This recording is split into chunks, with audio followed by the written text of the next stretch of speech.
Hello and welcome to the 3T RPG podcast. My name is Harrison Hunt and with me is Nick Lamley. Welcome to the future, babies. This is a podcast all about tabletop RPGs. But before we get into it, I want to thank all the patrons who pledge at the Dreadlord and Devil King levels on Patreon. That's HB, Julian Burnick and Ryan Wahab. They're now high-ranking members in our Dark Army, isn't that right? Oh yeah, the Legion is rising. If we need any killings done, they're the people that we call on. Is that right? They're our killing enforcers. Yeah. Oh yeah, they're the guys. I don't claim to be a good military strategist, but I think the main thing is the killing. Well, yeah. Well, that's if you can get that right, everything else just falls into place. Easy. Yeah. So, thanks to those guys for paying to be in our army. But obviously, as I said, this is all about RPGs. And today we've got some good segments. We've got feedback side. We've got what you've been slaying. We've got the main subject, which is going to be how to do effective horror in RPGs. And then we've got electro letters, followed by our award-winning outro. Oh, yeah. You ready? Ready? Yeah, I'm ready. Are you sure, though? Well... After the nightmare we've just had. After the nightmare we've just had, I don't know, but I fucking hope so. Listeners don't need to know this, but no. I just want to... Should we just shout out... Should we just say Bill Gates? He's going to be the first target with our Dark Army. Again, yeah. With his updates, messing everything up all the time. Well, I'm watching you, Bill. You little bitch. All right, okay, let's do some feedback. Let's do it. The feedback side. The feedback side. Yes, bitch, the feedback side. It's the feedback section. Yeah, we take your comments and read them out. Yeah, feedback, bitch. Alright, so previously we did an episode on a game called Mythorog, right? Which was a game by a mad, murdering racist by the name of Varg Vikernes. Anyway, on our Twitter, I posted a video of me recycling the book in the bins outside because I thought nobody's going to want to buy it, right? So anyway, the response kind of really shows what kind of morons follow Varg. I thought this was amazing. Okay, So a bloke called Drizzard2019 says, "Wow, imagine being so over-emotional you throw away a good RPG game because you don't agree with the creator when it comes to many things." The amount of assumptions happening in that one sentence. First off, it definitely isn't a good RPG. Second of all, I've still got products made by Zach S, right? That's not... The problem isn't that I disagree with Varg's politics, although I do. I'm against murdering, unless it's Bill Gates. But I thought... I didn't want to sell the book online, so I just recycled it. And I was giving his book back to the planet. How can you object to that? But anyway, I just thought it was funny that he thought it was all because... Mate. Exactly. RPGs are born and then they return to the earth. I just gave it a nice funeral. Exactly. I thought, exactly. I think it got more than it deserved. Yeah, totally. But the thing is, we reviewed it. We read it. We reviewed it. Yeah, we know it's bad. Well, it's funny you say that because the next one, a bloke called All Shall Fall, which is he's just a really cool cunt. You know that. He says, any review given? And I linked him to the review that we had given, and to which he replied, "Well, you're probably an LGBT SJW." Which one is it? Or is that like a mixture of the two? I think he thinks I'm a mixture of the two. Oh, wow. And I'm neither, so another assumption there. But I thought that was very, very funny indeed. That's funny. We should recycle stuff more often, see what happens, see who else we can upset. Yeah, and it's funny because... It's funny because like he asked his whole thing like to try and get at me was like, did you even review it? And it's like, well, yes I did thoroughly, in fact. Yeah, exactly. That's why we owned it briefly. Yeah. I'm just glad it's out of my house. Do you remember the shitty artwork in it with like there was a picture of like a stick? I was going to say artwork's a loose term, but yeah. It's just like a macro set, wasn't it? I've got one more from these guys. It comes in from a guy called Panzer Shrek, which is a great name. And he said, you bought it knowing Varg's views, so I doubt you bought it to keep it. Were you making a political statement? Were you virtue sign laying?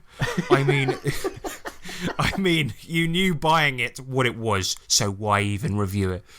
I should say the same thing, going, do you even know what our podcast does? Do you even know we buy shit stuff for you lot, so you lot don't have to? That's well, exactly. I think there's a point to a negative review, and also I thought the main thing was that it was interesting who made it, which is why we reviewed it, and it's just weird to say.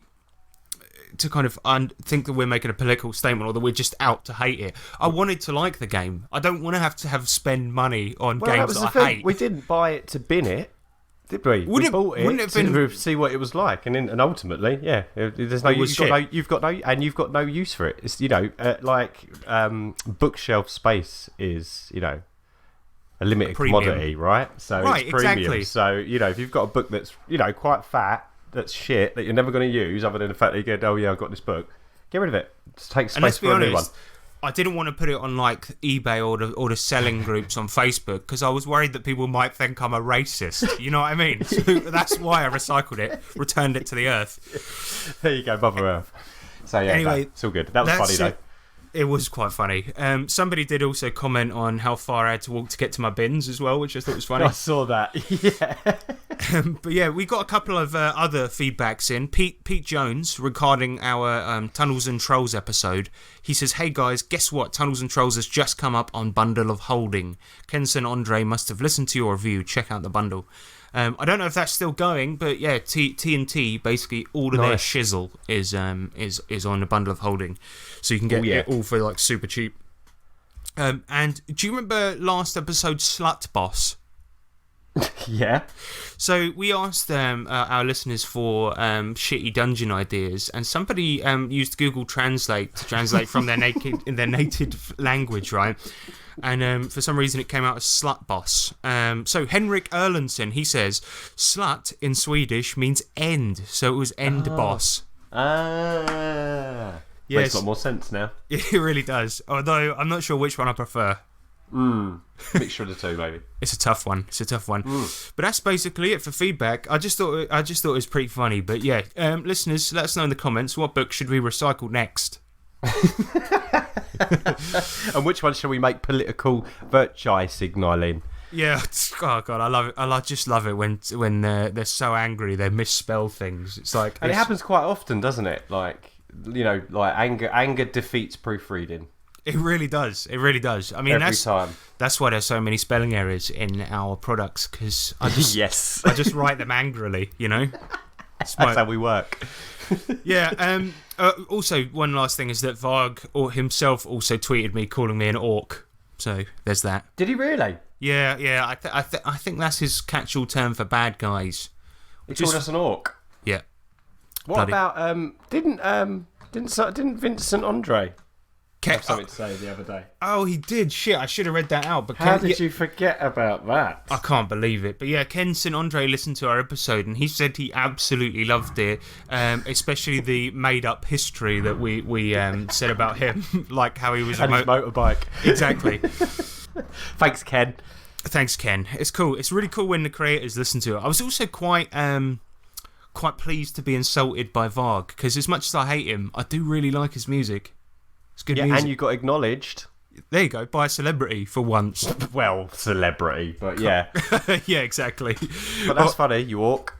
Yeah, that's me. All right, let's get on to what we've been playing and what we've been slaying. And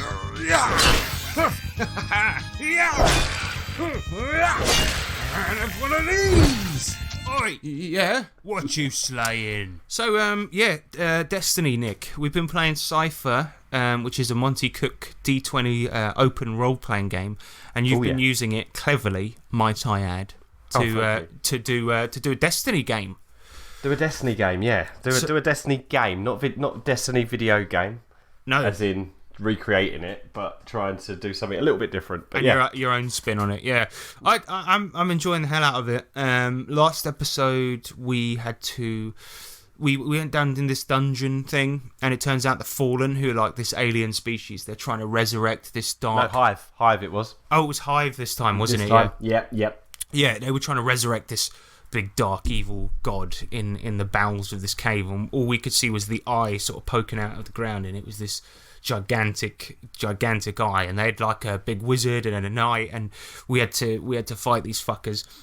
And that was like super fun, really, really fun. And the map was super creepy and atmospheric. But my favourite point was there's a character called Triton, who's this really serious character. And he had this, I don't know if it was a cipher or a magic item or something, but he managed to trap the boss of the of this particular group of Hive inside the crystal.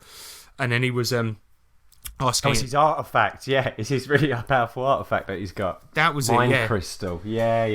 It was pretty funny because the guy was trapped inside inside this crystal, and Triton was asking him questions. He's like, "What were you doing down there?" And the man was like, "I was trying to awaken a dark god in the bowels of this cave and bring about the destruction of humanity." And James was like, "Well, that was very naughty." it's just, I mean, there's naughty and there's trying to summon a dark being from hell, you know. You naughty boy. Yeah, Triton's just incredible, and this is this kind of weird robot romance going on between me and... Well, yeah. I don't know that it is a romance insofar as... Romance, maybe? Well, kind of. It's just that I kind of see the robots as being, like, asexual, do you know what I mean? Because do they even... Yeah, precisely. Do they have parts? Who knows? So my point is that me and Triton keep accidentally kind of being really, really gay with each other. Yeah, but it's so brilliant. I would like to say that your shiny still looks great today. Looks like your hinges need an oiling, and I'm like oiling him right up at the top of his thigh. Yeah. Oh, it's so good. Yeah, and actually, I ended up running a game. Nick unfortunately couldn't make one of the games, so I stepped in and ran a game for the guys. Yeah. As a one-off kind of thing, like I did kind of I hate this term, but an interquel, where it wasn't like a prequel of the whole thing, but it was like something had happened between the beginning and where we were at. And precisely. I really, really enjoy the Cypher system as a thing to run. I think it has all the potential and all the fun of a D20 game without any of the hassle. Yeah. It's so good. Yep. Yeah, that's a good way to put it. It's player-facing, and I found that all you do is kind of set difficulties, and the players can spend resources to bring those difficulties down or do cool moves and whatnot. And yeah, I really enjoyed it. I found actually, it's funny because you were saying that in the Monty Cook book. Right, that's a different thing entirely. Not Monty Cook's The Tastes of Summer '92. That's a completely. That was some cracking salads in there. What I meant was, in the Cypher System book, it says that at the start your players are going to spend their pools like mad because you can like take your might, speed, and intellect and spend those towards rolls. And you said that you found that none of us were doing it because we were all too scared of losing it, right? Yeah. I ended up, what I did was I put in a lot of really fucking hard situations into the dungeon. So we did a lot of 7s and 8s, and the difficulty you need to beat is kind of like is 3 times that number, right? That's the difficulty. Yep. So what I did is I had to like some things like they were trying to sneak up on a guy, and I said, well, he's on guard, he's already faintly aware of you, so it's going to be an 8. So you need to be, what would that be, a 24, right? Yeah, exactly. And so at that point, that's impossible to succeed unless you start spending stuff. So and they did, and by the end of it, they were quite battered. And they had a few kind of really fearsome fights on their hands and things like this. How did the players fare with that? Because that's why I've been a little bit. Do you know what? That's the problem, I think, because I haven't been too. I haven't had set too many difficulties at the higher ends so far. I find. Do you know what? I think that's my problem. Hopefully, the other lot won't be listening to this, but I'm wondering whether I need to start at this point in the campaign. Need to start really thinking about pushing the difficulty levels up more now, regularly. Maybe, but to be perfectly honest, I think the way you run it is perfectly fine, and I enjoy it, and it's probably better than me because you've actually read most of the book. But no. The only thing I felt was. I just peppered a couple in there, so I had to, a lot of 5s, which is a 15 to beat, which is still quite hard, or a 4, which is a 12. So I kind of had a lot of those, where it was like them doing standard stuff, jumping over a fucking chasm, searching an area, things like this, right? But then I just had a couple in there that were like really difficult situations to get them to spend a couple of resources. A bit like in Savage Worlds, where you kind of want to get them to spend their bennies throughout the game rather than saving it for the boss. Do you see what I mean? That's right. Yeah, absolutely. Yeah. So yeah, even if it's like, out of 3 major roles in the game, make 1 or 2 now a little bit harder. Because I've thrown a few in, but I'm definitely I don't know, I get a bit nervous for the players, I guess. What you have to remember is in Destiny, right? It's got that cool mechanic where every time your character dies, you can respawn, because that's a part of the game. Yeah. And every time you respawn, your number goes down, and you have to roll below that to come back to life. So the thing is, even if you set every fucking difficulty at a 9, and we have to beat that, it's perfectly fine, because I'm currently on an 18. There's very little chance I'm going to die until I die a couple more times. Do you know what I mean? Exactly. Yeah, so, that's true. I don't think you really need to pull any punches. Just make it as hard as you fucking want, And wicked. But I must say, I don't think there's any problem with the way you've been running it. I really, really enjoy it. And it's very high adventure and like some of the missions we do. I mean, a lot of it is kind of like, for the listeners' benefit, it's like we're in the tower, which is this main hub area. We got our little storylines going on there, and then we're going out on missions and doing weird shit. And that was kind of how I did my session. It was just that they scanned the moon and found an artifact on there, and they had to go and get it. Something really simple. What's the weapon called? It's called Nighttime, as in night. Shotgun of the Sunwalker. It's wicked though. You've got that now, haven't you? So I have. Percy's got that. Yeah. And that wasn't on purpose, listeners. By the way, I didn't run a game one week and go, it. Do you know what? I'm gonna give myself a really fucking cool weapon. No, I don't. Yeah, no, you did offer it, and they said that you were best to have it, didn't they? Which is kind of them. I said Ryan should have it, but yeah, fucking. What's cool about it as well is that in Destiny, the video game, you got these things called engrams. They're basically like loot boxes or green drops from World of Warcraft or whatever. And the cool thing is that they've replicated that in the Cypher system version. So we have blue's a pretty good gun, a blue's a rare one, things like this, and then it goes up to purple to orange, and they get better and better, and you get to roll a bunch of shit for your weapon, like mods, different types. A thing that it could do, like it might have a better range on it. It might have, for example, we have one that you roll a d4 every time you shoot to see if your gun just restocks its own ammo. Exactly. Yep, that's it. You got that. You got you can give you might boosts and speed boosts for certain guns. It's cool. It was pretty funny actually. There was a point where Nick basically, whenever we get an exotic, well, not an exotic weapon or a rare weapon, we get to choose what sound it makes every time we shoot. And I'm not going to go into it too much, but one of our characters got a shotgun called the Bitch Fork. Don't know why, but every time he shoots it, it's kind of sounds like a woman complaining. And yes, I know he's terrible, but what was funny is that this player Ryan, when he shot it, he goes, right, this time it says "do the washing up," and he said it with such anger. It's like that's definitely drawing on real experience there.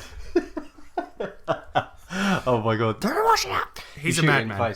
He is a bad man. But yeah, the Bitch Fork is fantastic because it's like a super short-range shotgun that's devastatingly powerful but can only be used within like melee range. Yeah. Well, I think that was a pretty cool mod that he got on that, to be fair. Like, the melee range thing is kind of interesting, do you know what I mean? Because it's like, imagine shooting at somebody 5 feet away with a shotgun and it's like, fuck, it doesn't even touch them, and you're like, fuck's sake.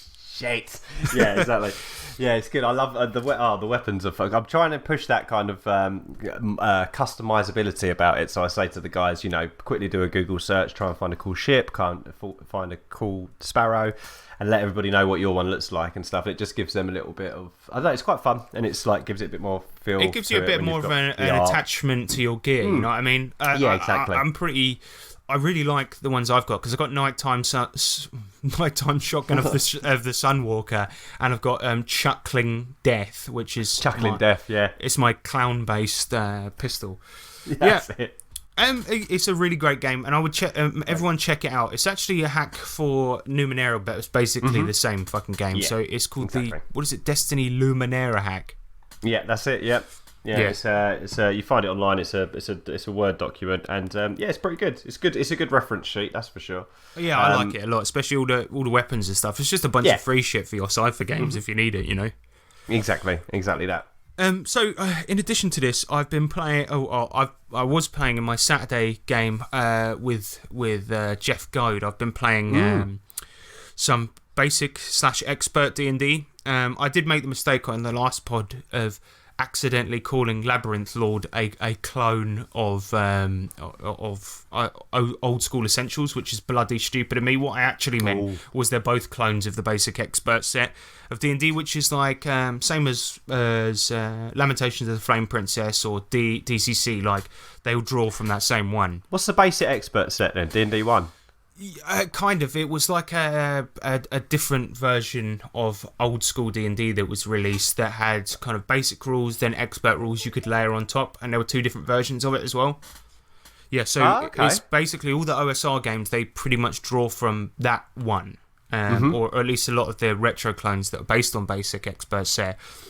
And I've been playing Old School Essentials, which is basically just the prettiest, nicest version of those rules. And everything's separated into its own little book. So you've got, Druid and Illusionist spells in one, Cleric and Magic user spells in another, all your monsters in one tiny book, and it comes in a big box set, which is really super fucking nice. Oh, very nice. Well, you still get that now? Yeah. Well, this is actually it's a new thing. So it's a reprint. Like a faithful reprint of all the old rules. And excellent. It's really nice, and likely what I'm going to be using to continue our D&D 5e campaign. But so I actually organised the game of it, ran it in a field near my house. Yes, you did, a socially distanced gaming bit of D&D, wasn't it? A bit of gaming, yeah. Yeah, then I got really fucking sick afterwards because I haven't been out in months, so that was fun. Yeah, bless you. Bloody annoying, but yeah, it was good. It was good, man. We had a 12-year-old playing with us, James's daughter, my niece, and first time player. She was absolutely brilliant. But the whole adventure, I ran the one from Tough Guys, but in our D&D world. Yeah, and so I kind of, because there's gangsters in our D&D world and stuff. So I set it in a kind of Arabic type city called Kazan, which I nicked from TNT. Yeah, and these guys basically, they sell illegal drugs and have to figure out who's muscling in on their turf and kill them. It's a simple plot. But what was pretty funny was because we had a 12-year-old with us, I just said it was illegal potions. So yeah, fair enough. Made with dodgy ingredients, you know what I mean? Yeah. Yeah, it was really funny, but some of the highlights, because I tried to be a bit more over the top and a bit more silly with it because we had a kid and because it was a one shot, Yeah. And her character was actually made by my wife who rolled it up, and it was a unicycling wizard, and she used the unicycle to go off a ramp from the top of a building and land in this courtyard and started shooting everyone up. She killed somebody with a whisk as well, which was amazing. That's pretty decent. Yeah, we had a hobbit with a gun as well, and he shot so many people's heads off. And my brother as well, he played an enforcer called Kelly, the Man Masher, this big woman with a giant sword. And he recruited 3 skeletons, but so he wouldn't get noticed, he put all like ladies' clothing on them. And one of the skeletons was like, you know what, I really feel like myself in this. But he was like this horrible, terrifying skeleton wearing a bit of lippy and a dress. Oh, lovely! Sounds good. So how did gaming outside go in regards to, I guess, keeping everybody playing? Was the rolling all right? How did you do? Well, we had to basically all have dice trays because obviously you don't want to roll into the grass. Sure. The wind was fucking annoying. My brother specifically, his bloody character sheet kept on going away. I said, just put it under something. And every 5 minutes he had to get up and run after it. Oh my god. I know, man. I was just like, you can't find the stuff. Right, but so anyway, bring a rock then. So bring a rock, bring a dice tray. Yeah, we had beers and things, and it was awesome, man. The only thing is because we were socially distancing, I shouted for 4 hours straight. So it was it was really taxing on the old vocal cords, but it was hella fun. And if you out there fancy getting the best kind of reprint of the old school D&D rules, check out Old School Essentials because it really is super nice, and it's like one of those ones, what sometimes where you discover an RPG and you go, right, cool, this is one I'm going to come back to a lot, and I think this is one of them. Oh, I told you I'm trying not to buy any more products at the moment. I know, me too. Which was a mistake. That one actually, I ended up buying it, and I was like, shit. And now I'm googling it as we speak. I'm selling off some of my other ones anyway. But Is it Neurotic Gnome? Is that the one? That's it, Necrotic Gnome, yeah. Necrotic, sorry, yeah. Neurotic. The cool thing is they've got several different... Erotic Gnome. They've got several different versions of it. So you can get the box set, where all the volumes are cut up, or you can get the rules tome, which is the full rules in one handy book. It is nice. Yeah, it's super nice, and it's that cool little size as well. Yeah, that's really cool. I like that. I would definitely check that out, guys. Go onto Necrotic Gnome website and check that out because. It's really cool. I'll show it to you when we're gaming next. But yeah, that is basically all I've played, except for obviously I mentioned my Saturday game where we've been playing Old School Essentials. I'll just say this. I'll keep it brief, but basically, so many characters have died. We've only got one standing member from the original team, and no way. Yeah, and there's 7 players, so that tells you something about how that game is run. What about your guys? He's still surviving? No, fucking. I was like 10 XP away from leveling up, right? Oh. And then he died, and now I'm playing a magic user because I thought, oh, that'd be fun. And my character's name is Tell the Powerless. He's the shittest wizard on the planet. I've got 2 Powerless. Yeah, I've got 2 spells. One's floating disc and one's light, and they're basically useless. And there was a point where we went into this armory, and the DM says to me, he's like, if you put armor on, you can't cast any spells. And I'm like, I think I'd actually be useless without the armor. So I just put the armor on. I've been fighting with a dagger, not using any spells. I've given up the way of the wand. It's just and the thing is as well, the magic user has. I've got something like 1,800 XP to get to level 2. So I'm like, all right, cool. Guess I'm just going to be really shit for a long time. We've had a fight yesterday with this armadillo rust monster thingy, and it must have lasted about 20 minutes of us just missing constantly. And the henchman that we hired on the way out did more damage than all of us combined. So it was pathetic. Oh my god.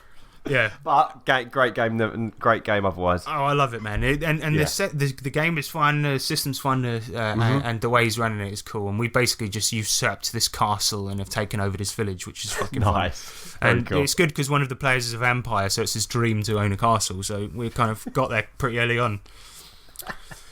Also, I just want to mention one more thing before we get into the main subject. I know we're running a little bit long with this, but do you remember a while ago, I might have mentioned this on the podcast, but there was a Tunnels and Trolls book full of campaign settings that featured the worst artwork I've ever seen.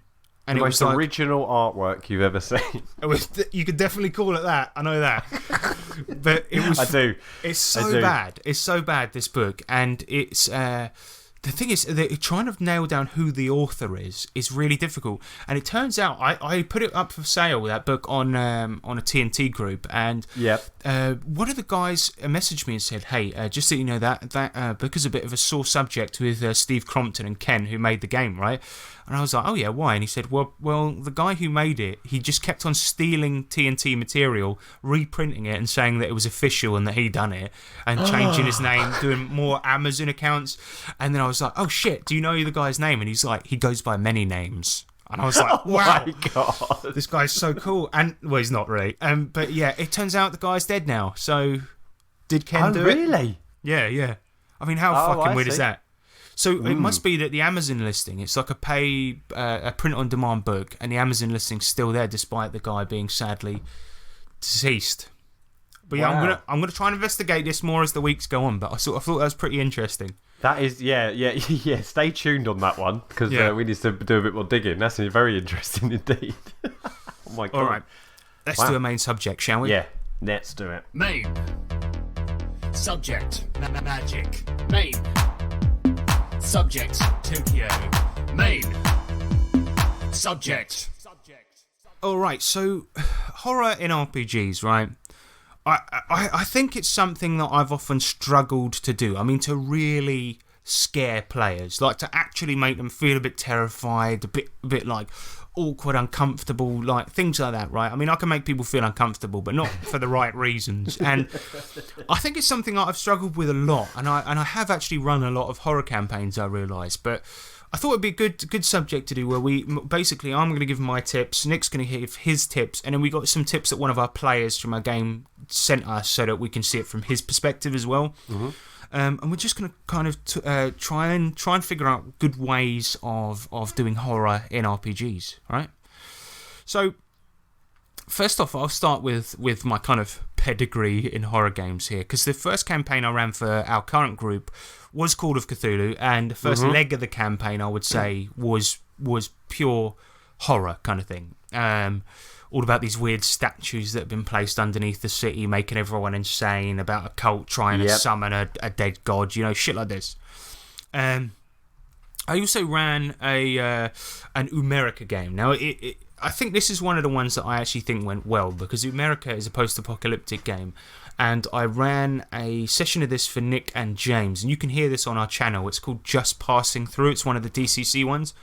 Oh, man. And yeah, basically, one of my personal favourites. That was bloody fun. And the premise to it was that they were being stalked through the wasteland by this guy called Mike. And he was just this tank, like unkillable machine of a man. And every time they stopped him, he'd turn up more powerful. Yeah, and he would hum when he got close.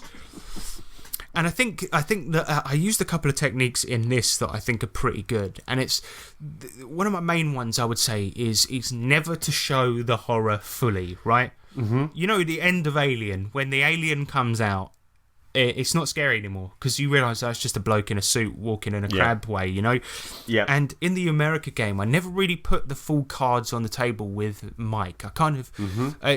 you knew a bit about him, but his past was kind of mysterious. He never talked. He wore sunglasses. He barely showed emotion. And as a result, you don't know much about him. You saw the guy fully, knowing he was just a man, but it was seeing what he did and how he acted that made him more than a man. And I didn't... Oh, yeah. I didn't make him some guy that's chasing them constantly going, I'm going to kill you, you bitch. He just was, it was quiet and creepy, Well, that was the creepiest part about it as well, was the fact that it was so paced, this Mike guy. Like, he wasn't, like you said, he was in no rush, because he knew more than we knew, and he knew that he would get us eventually, and that's what was truly terrifying, I think. That's the confidence. Yeah, exactly, and the way you did it with the sound and with the humming and the fact that he was always behind us, and we'd make some headway, we'd think that we'd lost him, and then things would go quiet for a bit, you'd take a breath, and then before you knew it, you'd hear these noises again, and then you knew he was back on you. And it really gets you going, because you feel like you can't stop to take a breath. And you know what? That actually is one of my tips that you can use, but you have to use it well, right? Okay, so first of all, that's my first tip, is don't show the monster fully. But my second tip, and this is one that should be used very wisely, is literally make the monster unkillable. Because between you and me, as a DM in that session, he wasn't going to die. I put it so that you could stop him at each scene by overcoming him, injuring him enough. But as far as I was concerned, that guy isn't going to die. You reduce his HP to 0, he'll come back having grafted a new arm on or sewed up his own wounds. And that's... It's a bit of a shitty GM way of doing it, but I think that... No, but then think of horror and think of the quintessential... bad guy. Think Michael Myers from Halloween. He gets put down and killed in air quotes so many times, but he's always coming back, and that is like core horror tool set. Yeah, because you might see the thing go down, and for a minute you think, they're fall okay. off of a window or whatever, and you'll see him on the floor, and you think, he's dead. But the camera pans back 5 seconds later, and he's gone. Of course, he's gone. Yeah, exactly. So you can use that in your RPGs. I mean, try to make it so the players don't necessarily notice if he goes down. Just say that he goes down and he stops moving. Do you know what I mean? Don't say, you've killed him. Or he falls out of sight. So that's a good one as well. Exactly that. So he falls down, or he falls down behind a rock, or drops down into a basement or whatever, smashes through a floor and falls into a basement. You get you can just about see the shadow of him down in the basement, but you don't see him after that. And you just see him to the very last glance you get is of his shadow leaving the frame. Exactly. Or something like that. Yeah. I also ran Ravenloft and Solomon Kane, but I'm not entirely convinced that those were horror games in terms of scary. I think they were more, in most cases, action type games with horror themes. Yeah, but that's still horror though. That's still a variation of horror. I think it is. It's how it's delivered, isn't it? It doesn't matter. I think it is, but I kind of want to focus mainly on trying to scare the players, so I probably won't go into those too much. But one tip I actually found as I was doing a bit of Googling yesterday was, in a horror game, the players should be fighting to survive rather than trying to be a big grand hero. Yeah. Right. So take D&D for example. Probably not the best system for horror because the characters are basically superpowered in that. You know what I mean?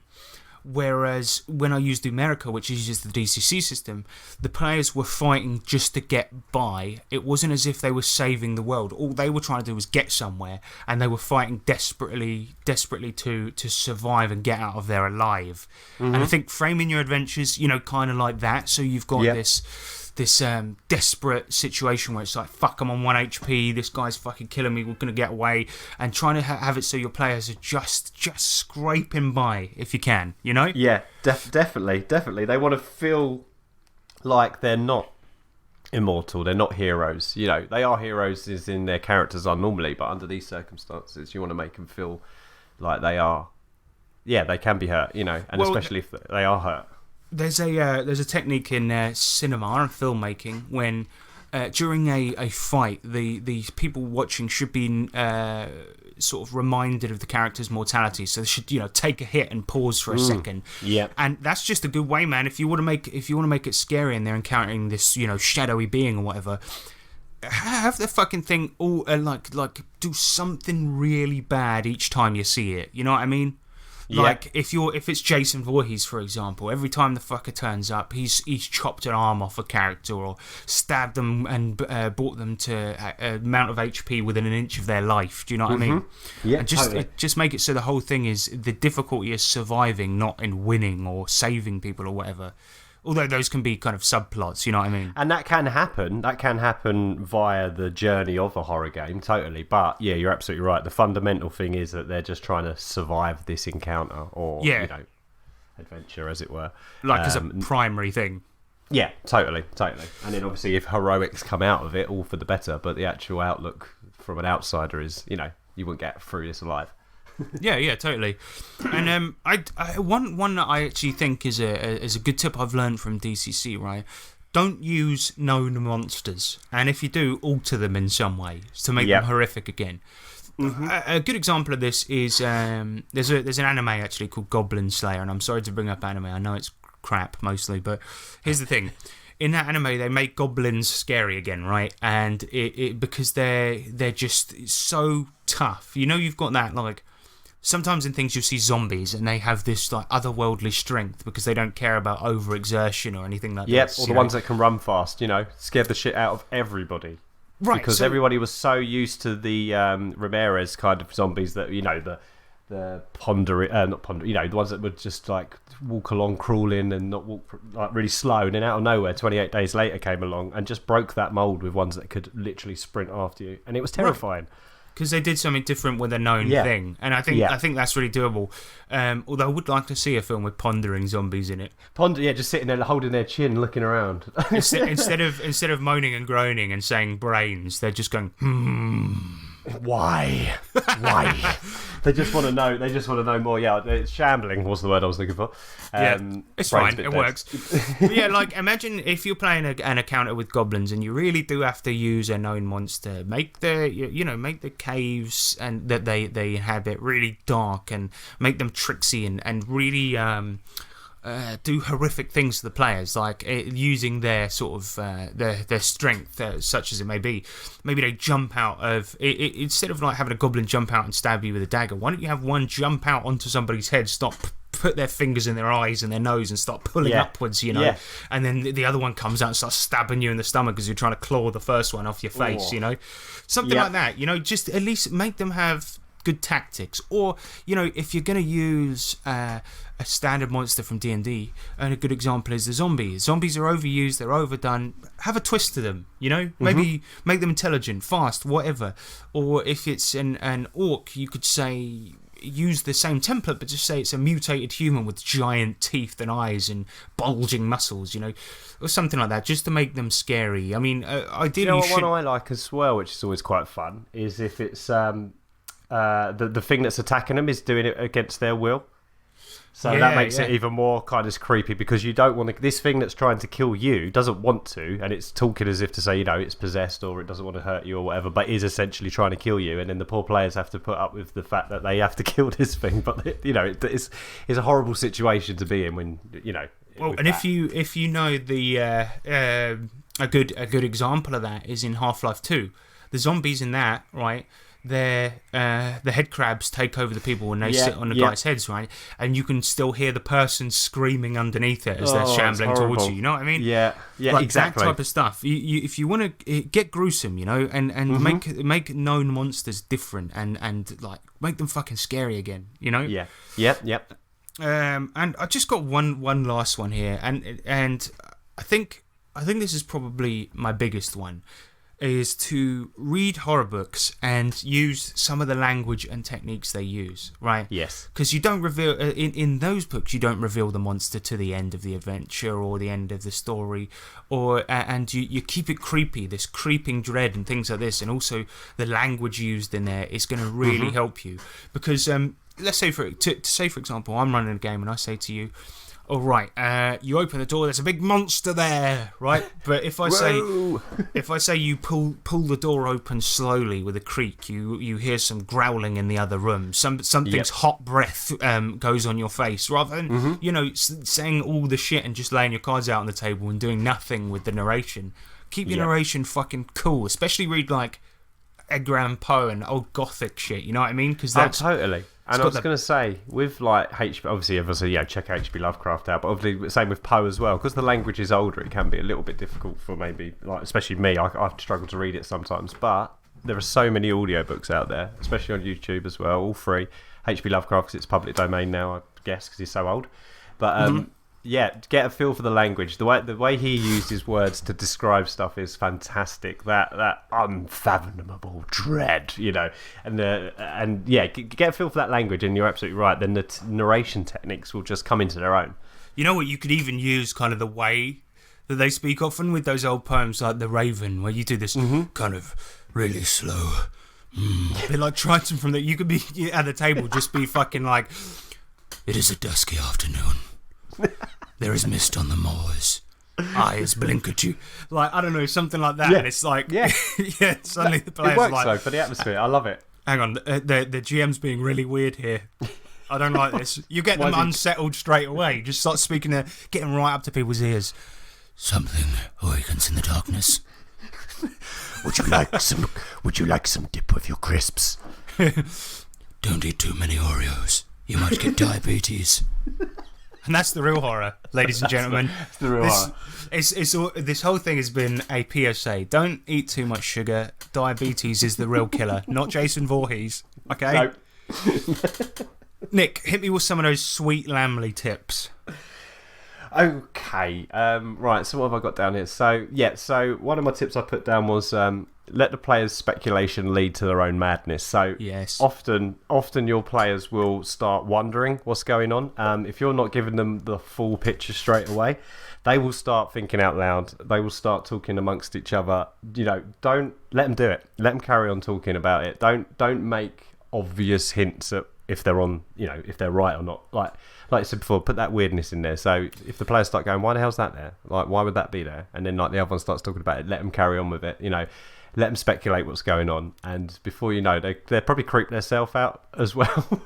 Yeah, because they'll come up with theories, and you know what you could do, even on the fly, just pick the worst of those and the most hideous ones, and make that the monster at the end. Just change it precisely on the fly, and suddenly you've got this really creepy situation where people are trying to piece together details, and they come up with some weird fucking Frankenstein shit in their heads, and what they're thinking is probably more creepy than the 4 level 1 goblin encounter you had, but precisely exactly that. Yeah, exactly that. Use that, and also like if stuff's going on leading up to the monster, or if there's some kind of reveal, use that as well. Like you said, don't make your idea concrete. Keep it flexible, because chances are that through the journey of the adventure, things will happen that will give you even more kind of ammo to use, and also you'll get a kind of insight into what does scare your players, because if they are talking about creepy stuff that they don't quite understand, you might actually get a bit of insight into what they don't like, and then you can use that against them as well. So just to keep flexible.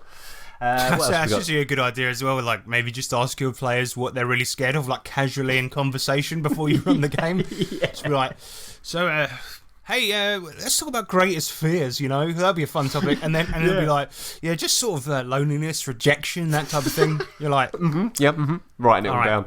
Now you're fighting a loneliness monster. If it touches you, you will never know love again. That's horrible. But yeah, so make things... Okay, so classic... This is coming straight out of the classic horror, horror genre textbook, if you like. But this is more of along the lines of, I'm thinking, like more psychological thriller horror, stuff like that, things that get under your skin. But it's like make things that seem normal slightly off for one reason or another. So that's what they've said about making a good creepy psychological horror film is make things seem normal but make them slightly different in a way that it's off-putting. And use that all the time. Use that all the time in your games. A little bit of description that doesn't mean anything. Just add it to make that creepiness a little bit more. It's a good idea, and it's why in horror movies you often see, if they're investigating the house where the murder took place, that everything's fucking rusted. They look at the sink and cockroaches come out. Don't go full ham, but put a couple of those in there. They're just what they think is they're investigating a normal house. They open the fridge and there's just something that looks like meat, but it's pulsating in there, or something. Exactly. Something slightly off. Like for some reason there's fucking Coke in the milk jug. No, I mean something good, not that, but like something like things are out of place, exactly. That sort of gets people in the mood to be scared, you know what I mean? Because they're kind of like, oh, that's not right. I mean, a while back I ran an adventure with Deep Ones in a Lowestoft hotel park, like a bit like Butlins. Yes. And the good thing about that was like, I didn't reveal that they were Deep Ones, but I put the the slightly off-putting, unsettling things in there. Like I said, the guy's like hair is always wet and kind of like sort of glued to his forehead by wetness, and he's got these big blue veins that you can see throughout his fat legs, which are covered by shorts only. Little shit like that, and then they're just like, well, something's not right about him, but we don't know what. Yeah. Oh yeah, that's creepy. Yeah, or just he has a mannerism about him that's just not normal, like not humanly normal or whatever. But yeah, stuff like that. Put little bits of weirdness in there. Yeah, totally, man. That's a good one. But little bits to start. Yeah. What else have we got? So pacing. Pacing is a powerful thing, so use it, of course. You try and get that pacing nice, and you'll get a feel for... You should know how you want to pace it as a GM, because obviously you've got what you think the adventure should look like and how it should ultimately end up or whatever. But use pacing, definitely, and know when to speed it up a little bit and know when to slow it down a little bit. Yeah, you got to read the room, Like, totally. If you want to ramp up the dread slowly throughout the adventure, read the room and start to get people's attention, with just pacing things. Make little events. It gets worse and worse and worse. And you're absolutely right. Yeah, pacing is really fucking important, because you wouldn't have the monster come out at first, everyone sees it, then it goes away, then you investigate it, right? Yeah, exactly. I mean, that would just be mental. Oh my god! Like comes out, takes its hat off to everybody. Does a little cheers. And then you're all sitting in a hotel lobby, right? And then a monster comes in, but he sort of shakes off his rainy coat, puts it on a hat stand, and then he sees you guys and goes, "Whoops!" and then runs back out. Wrong room. Yeah, exactly. So yeah, pace it well. You get a feel for it, gauge it, and pace it accordingly. So I've put when the curtain is finally lifted and the horror is revealed. If you've got the big reveal of whatever that may be, then don't hold back on descriptions. Once it has been revealed at a good pace and the players aren't going to learn anything new, then use the information they've got, but use the description to make it even more disgusting. Now they could, rather than it being a flash in the darkness and they kind of couldn't quite see what it is, now if they get in, if they can see this creature, monster, whatever it is, big horror plot, give it all the description it deserves, because you've built it up for so long, and when you finally do show it, don't let it be a letdown. Really go full in on it. Totally, that's a great idea. And like when it comes out, when it finally comes out and they see it, make it, instead of describing it and demystifying it, just make it every bit as gross and horrific as they thought it was. Do you know what I mean? And like the It movies, the most recent ones, are pretty good at that type of shit. Even when you see Pennywise, they keep it creepy with those like rows and rows and rows of hooked teeth and shit like that. That's totally. That's a good one, man. Thanks, mate. So what else we've got? A few more. But yeah, obviously, same as what Harrison said before. Watch and read horror, and try and do different genres of horror as well. You know, body horror is not my thing. If I'm honest with you, I'm not a big fan of body horror, but I can watch it if it's done well. But then also, I do appreciate what some of the effort that can go into movies like that, and also it does give you that kind of. Great seeing. I tell you what, I don't particularly like body horror either in terms of movies. But I do like using it in RPGs. A good description of a death, a really gruesome one, can be a good way of unsettling your players. I mean, look at the Rippers game that we played at SavageCon a couple of years back. Yeah. When there was a piano that looked like it was made of flesh, and we opened it, we saw his eyes looking around, and they looked scared. You know what I mean? When you played it, yeah, exactly. So yeah, be exposed to that. And there is obviously a lot of tat out there, but then also there is a lot of decent stuff. And I would 100% recommend watching Bone Tomahawk. I've said it a million times, but people should check that film out because that is just Deadlands, if you like. I still haven't watched that. I've heard there's a scene in it which is gruesome. Yeah, there's a scene that has will live with me forever, and even my wife mentioned it the other day when we saw a tree that looked a bit like something from that scene. Okay. But yeah, I won't spoil it. You got to watch it yourself. But yeah, get a feel for different types of horror. You know, zombie horror might not be your bag, but try it out. There are good stuff out there. You know, you don't like you said. There's some body horror. Psychological is fantastic.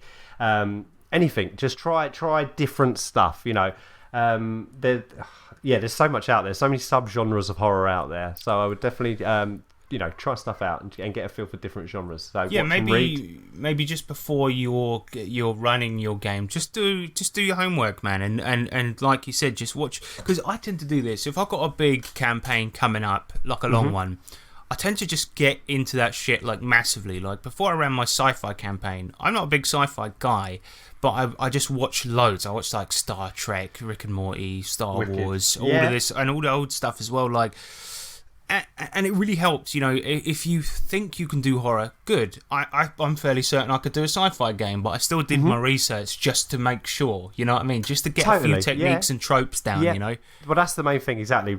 Tropes and references. So when you start to reference stuff to that kind of genre, like a sci-fi, where where we created our own cool stuff, where it was like Rizloids and Pastoids and stuff, but it's knowing that kind of language and knowing what's kind of the normal in that genre. So, there's, like you said, with sci-fi, you might not know a great deal about it, but watch a few shows, get a feel for that kind of language, the way they are. That they've got a ship that would normally talk to them because it's got an AI or certain technologies. Little things, and the same goes for horror. Even if you're not a big fan of certain types of genres, just watch a couple anyway because if you want to do it. Yeah, exactly. If you want to put it in a game, then don't do yourself a disservice of having to try and figure it out and basically invent the wheel. A lot of good stuff's already out there, subject matter wise, and then you can take it and turn it into what you want to do with it. But it gives you that kind of feel for it. Go for obscure ones that your players haven't seen, and then just rip them off. Yeah, and that's always good. And then they go, I can't believe you thought of that. That's such a good idea. I'm actually a genius. Yeah. Exactly. So I can't believe you thought of a vampire named Smacula. Count Smacula. Yeah, that's he's the slapping vampire. Oh god! Blah, smack round your face with a rubber glove. Yes. But yeah, watch it, read it, do it. It's great. It's a great genre. Yeah, totally. All right. So Nick, you got any more tips? So just a few more. So allow the tension to mount. Of course, we've kind of touched on that already. Building up tension is very good. Existential dread is always fun as well. So that kind of feeling of being completely inconsequential to this big dark entity or creature. H.P. Lovecraft all day long. It's absolutely fantastic. That feeling of being so insignificant. I mean, you absolutely nailed it in the GURPS game. When we played for a big boss, and it was just like this huge entity that you can't even kind of fathom. That was in. I was actually in Call of Cthulhu. It was Call of Cthulhu. Yeah. Yeah, it was the very end, and it looked like a wall of screaming faces, but the players were just kind of in this limbo state in a vast expanse of nothingness as they fought this beast. Just saw a load of faces, and I used some really fucking creepy music to heighten it. Which I'll probably play a bit of during the podcast there.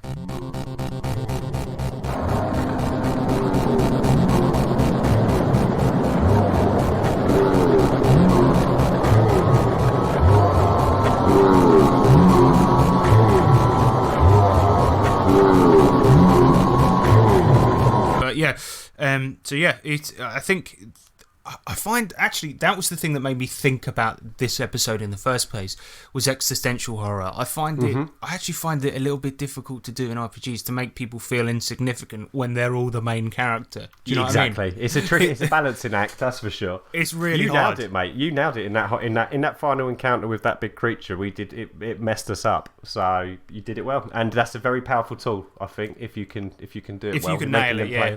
I will say that was the one and only time I've ever managed to pull that off. Oh so no, don't be silly. I don't know, but I do think that's a really, really interesting and decent brand of horror. And but it's just I don't know, I find it hard to do. But if you can, just read Lovecraft, man, and get into that because he obviously invented the fucking genre. So. Totally. And then last couple are pretty standard, but always helpful. Is obviously use creepy music and sound effects if you can, and a bit of table lighting. Put some candles on. Well, when we can get back round the table again, bit of low lighting, some candles. It's always good fun. Props are fun, and horror as well. When a good investigative horror game can be enhanced by you having, little recordings where you've done effects on them. Yeah, maybe absolutely. It cuts out because the tape's battered, things like this. Yep. And I like that because there was once that Nick recorded when we were playing Call of Cthulhu online, and you couldn't get it to play out of his phone. So the NPC in the game was like, I didn't find much, but there was this recording left at the scene. Hang on a minute. Wait there, bloody thing. It's not working. And you're trying to play it on your phone. Oh.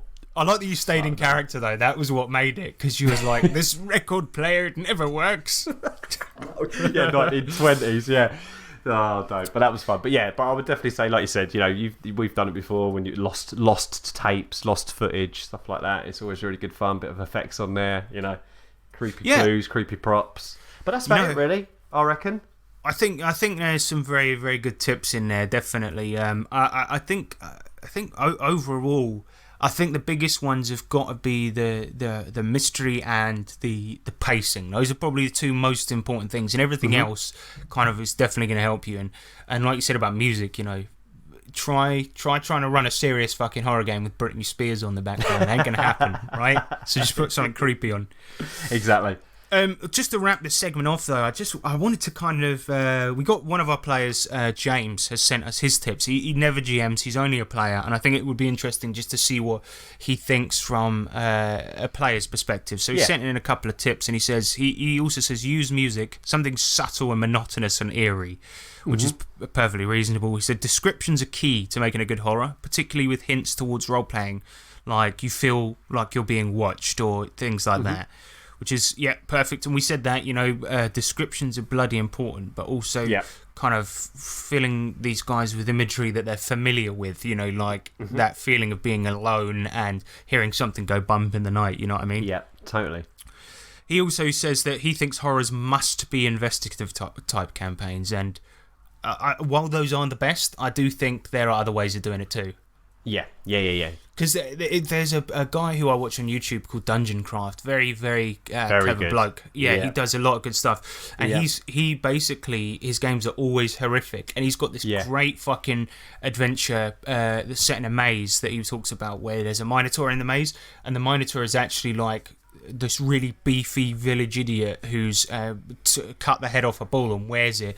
And he'll come at you in the dungeon, hit you a couple of times with this giant hammer, and then back away, scared, running into the darkness. And it's like that type of thing, it's really, really effective. It's harder to do in non-investigative campaigns, but you can do it. I think that's cool. No, that's really, really cool. There's a my book of Fierce Sharp Needles. Oh yeah. From Stygian Fox. There's a bunch of adventures in there, and one of them is the archetype of the the guy that's after you that doesn't stop, kind of a la Halloween type thing, and that's nice, got like that kind of masked killer that never stops after you, and it's very much it's not so much investigation, more survival. So it can be done, but you're right with the tension. Investigation does obviously go hand in hand because you need to. The more you learn, the more it can get creepy. Yeah, exactly, and it's so much easier to pace with an investigation type game as well. Last one, he says, is to literally scare people at the table by making them jump somehow. And I've always wanted to do that, but I feel bad, like you just because There's a guy I know, actually, Scott W. He's the writer of OS and R. He's his own role-playing system. Anyway, he's a big Call of Cthulhu GM, and what he does is when he GMs, he doesn't stand in one place. He kind of stalks around the table, and if somebody's just he'll be walking around the table, and he'll be like, and it's completely quiet. There's not a sound except for the crickets, and then he'll suddenly grab somebody by the shoulders and go, and something comes out, and it's really angry. And this guy's quite a big guy, isn't he? He's huge. That's the problem, and I don't mean fat. I mean he's a very massive guy. So if he squeezes you, you're gonna know it. yeah. I mean that's a good idea. I don't know how long it would take for that to get old, but it would be bloody funny. And do you know what? Even if you threw a few in, just like some jumpy bits, or like some random where you just shout or something, and just make a jump. I think you probably get away with it a couple of times. You know what you could do in a similar vein, right? What you could do is if you're running a horror game, let's say it's about a creepy bloke with a chainsaw and he wears a mask, right? You're doing a slasher horror game, right? And then right at the apex of the game, you just go, "Oh, sorry guys, do you mind? I just need to look something up in this book." And you're sitting there, you're looking, you're flipping pages, but you've hired an actor to burst through the door with a chainsaw and saw the fucking table in half. And he comes in, suddenly everyone's like, "Shit, it was real!" But then you, as the GM, also look scared, like, "Shit, I don't know why this is happening. My creation has come to life." You've nailed it. You've absolutely nailed it. That's the one. If you've got the budget, employ amateur actors. It'll probably be like, around here, it'll be like sort of community theatre types that really overact in that kind of, Shakespeare way. It'll be like, they just come in, they're like, "I'm going to kill you. Damn you all." Yeah. Oh my God. You promised there'd be 2 bags of crisps. I remember once, actually, this is really bad, but I remember once, actually, when I was working in the bank and I had to take people's details down for accounts, and a guy came in and I was signing him up for account, and he said, he goes to me, no, I said to him, "What? So what's your occupation?" And he went, "I'm an actor," and I just put unemployed. It's so bad. It's so bad. But I just assumed. I just put 2 and 2 together. Well,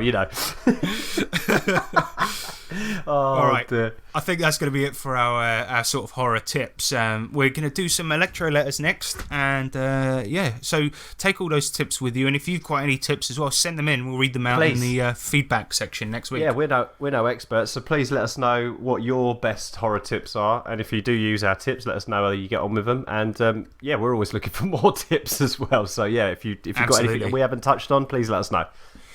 All right, let's do some letters. Oh yeah. In the future, you will be able to send a letter or parcel from anywhere on the planet. This, sir, is the electro letter. All right, so last episode we did we asked you guys if you want to annoy your players in the worst way possible and make the shittest dungeon known to man. How would you do it? And this time, I think we're gonna do some good dungeons. Like if you want to make a good dungeon or adventure like that in your campaigns, how do you go about doing it? And we asked for your tips. We'll probably give some like a tip at the end or something like that. Our one, I've just thought of something actually. So let's see if it pops up or not. Well, why don't we? Hold on to that to the end. Let's keep the listeners in suspense. Oh, tension. Actually, can you hear that? There's a guy with a chainsaw coming. No, I'm just kidding. All right, so Yorkus Rex, he says, if you aren't using online maps or pre-built terrain, keep the architecture simple. Trying to describe a 13-cornered room with walls of unequal length and height can be a nightmare. Yeah, so that's a good one. Because, especially if you've got your players drawing their own maps as they're going through a dungeon. I mean, it's a fucking nightmare. I tried to do it once with my brother where he was playing a game, and he was like, "What? So is it to the left?" And he always gets his left and right wrong. But so trying to describe like a really complicated room is going to be fucking stupid. I agree with that. Don't worry about the actual layout of the room if it's all in Theatre of the Minds. Just go more on the description and the smells and the taste and that, I guess. Well, in the 5e, in the taste. You lick the dungeon. This room tastes like a room. It's a salt and vinegar dungeon. So there you go.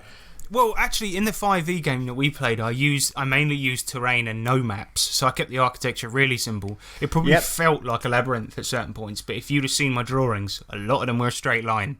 Oh, really? See, that's cool. Yeah, but I kind of had, diverging paths and things like this. But yeah, Timothy Peer, he says, make the dungeon look like it has purpose or had purpose. If it was once a building inhabited by people, make it look that way. Leave signs that people worked, ate, and slept there. Yeah. Too right, man. I mean, this is why I kind of didn't really like the Barrow Maze that much. Because although it was all supposed to be barrow mounds and burial tombs and shit, a lot of it was just your classic plain-ass fucking stone wall mossy dungeon. You see what I mean? Totally.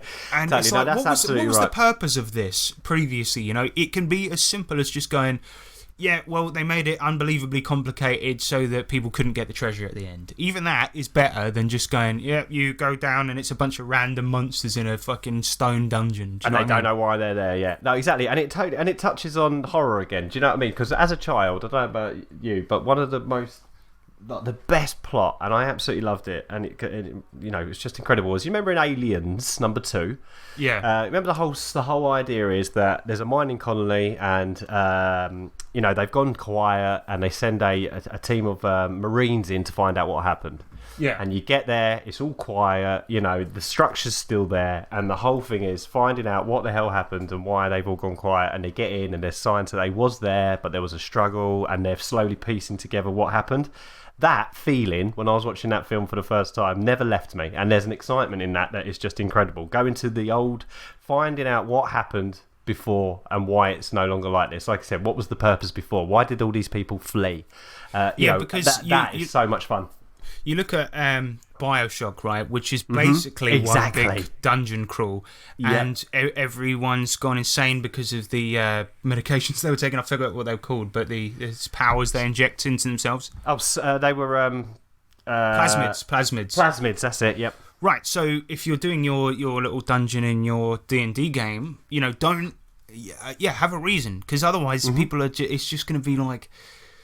It's dull, you want that sense of discovery that you mentioned about the aliens thing, Yeah, exactly that. Luis Pineda, he says, and he's got a couple here, so I'm just going to go through these. He says, there has to be a reason it's there for the first place. Yep, we've covered that. He says, natural hazards. If it's in a valley, there might be water throughout. Trudging through ankle, knee-deep water means you can't really be quiet and you can't see what's in the water waiting for prey. Crumbling rock, sealed chambers with toxic natural fumes. Ooh, there's a reason miners always brought a canary with them. And that's a fucking good tip, one I've probably is a good tip. Never done. Yeah, that's true. Inhabitants or other explorers. Signs there might be living there or had been there before. If you mention there's an arrow drawn in chalk on a wall, or you find a recently snuffed campfire, it puts you on edge. Yeah, that's cool. Yeah, it's a great idea. And what would be cool as well, he's talking about inhabitants. What if a lot of the dungeons, they're like ancient things that have been long since abandoned, or it's people died or whatever. What if just a bunch of homeless people moved in? And, bless them. Yeah. Why are you attacking me? Yeah, they're just... And then suddenly, you've got a revolt on your hands. These guys, you were invading their house, right? And they're angry now. Yeah, and they just want to live. They don't care about the treasure, but now you're coming up in their house. Or what about, another adventuring party turn up to the final chamber at the same time? That's awkward. That would be fucking awesome. But they come through a different door. You come through one and they're just like, ha, ha! Oh, what are you doing here? Meanwhile, the monster that's sitting on this little throne in the middle, like the slut boss, he's like looking between the two parties. Like, what the fuck is going on? Yeah, I love that, man. Yeah. All right, we got one from Robert Woford. Pick a theme, even if the theme is a funhouse ride. I hated a dungeon that had stupid ecology and made no sense. Perfectly reasonable. I like they put I hated a dungeon, so he's only played one bad one. and he remembers That's pretty it good well. going, I think. Yeah. But yeah, ecology is a big thing for me. I really hate it when you have a giant man-eating spider in one room, a group of goblins in the next room. Why isn't the spider eating the goblins yet? Yeah, Yeah. It's a living thing. When the spotlight doesn't shine on this dungeon as the players walk through it, think that it is an organic living environment after that and before that. Totally. Yeah. So because otherwise you just got into... You don't want your players to be sitting at your table. You're trying to create this immersive experience, and suddenly your players start going, Well, no, actually, it's not right. There wouldn't be a giant in the same room as a goblin, so shut the fuck up. I don't know who that's in a prison. That's just my nerd voice. You bloody... Actually, if you look at paragraph 3, page 27... You'll find trolls. Yeah, and so that's about it. Owen Lean, he says, make the dungeon a story in and of itself. So yeah, I think we've covered that a little bit with, you know, kind of piecing together what happened to a civilization long after, you know, things like that. But yeah, he comes in also with a general question. He says, when are you going to float 3T RPG on the stock market and how many groats for a share? Sometimes I hate our listeners, Nick. Sometimes. Just, I mean, what can we do with that, Owen? What are we supposed to do with that question? Never email again. But to everyone else, thank you very much for your emails. 20 groats. Yeah.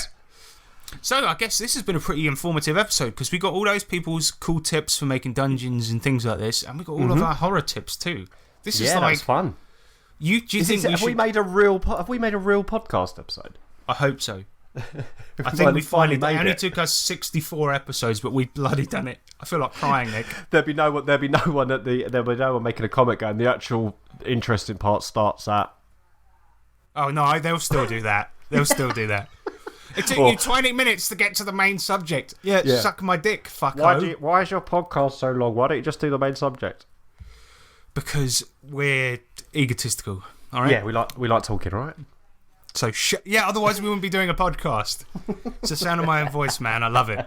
I really don't. I hate hearing it back. Me too. Yep. All right. Should we do an outro? Let's do one. Let's do a nice one. Well, the Penguins have made it, and they're going up against the Golden Knight. Interesting. The Penguins have outflanked the Golden Knight. They're pushing in with a rear attack. He is now caught both sides. Classic pincer maneuver, just the way the World War II soldiers were done in. Okay. We want to thank you. We want to thank you all for listening to today's episode, for sending in your electro letters. I just want to say a quick apology because it's been a little while since we released an episode. We did actually record an episode of Tunnels and Trolls, which I should be editing soon. But that was when I got really ill because I went out. Yeah. But it's in the lab. It's all good. But yeah, if you like this show, you can support us on Patreon and just search for the 3T RPG podcast. Or if you don't want to subscribe every month, buy one of our products with 3T RPG Publishing on DriveThruRPG. More products coming soon, probably after the pandemic. And just keep it real, please. Okay? Keep it real. Is that fair to say? Keep it real. Keep it real unless you're playing role-playing games. Then keep it strictly imaginary. Yeah, exactly. All right. I've been Harrison Hunt. I've been Nick Lamley. And remember that D20s are cool, but 20Ds, now that's a good time.